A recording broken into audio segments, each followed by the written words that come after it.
ఇందిరమ్మ ఇండ్ల పథకం లబ్ధిదారులకు రాష్ట్ర ప్రభుత్వం షాక్ ఇచ్చింది. ఇంటి స్లాబ్ ముందు వైపు 3 అడుగులు, మిగతా వైపులో 1 అడుగు మాత్రమే ఉండాలని కొత్త కొర్రీ తీసుకొచ్చింది. ఈ మేరకు గృహ నిర్మాణ శాఖ శనివారం ఉత్తర్వులు జారీ చేసింది.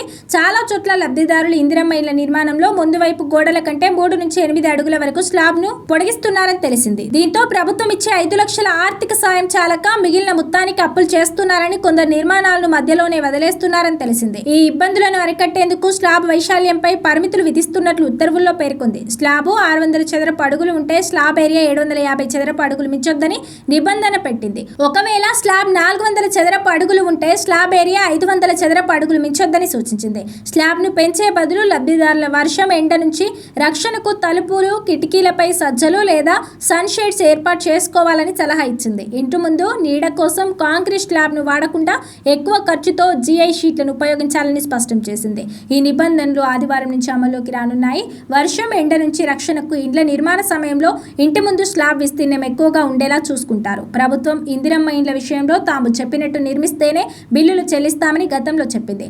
తాజా నిబంధన పాటించకపోతే బిల్లులు చెల్లించబోమని రాష్ట్ర ప్రభుత్వం మరోసారి స్పష్టం చేసినట్టయింది.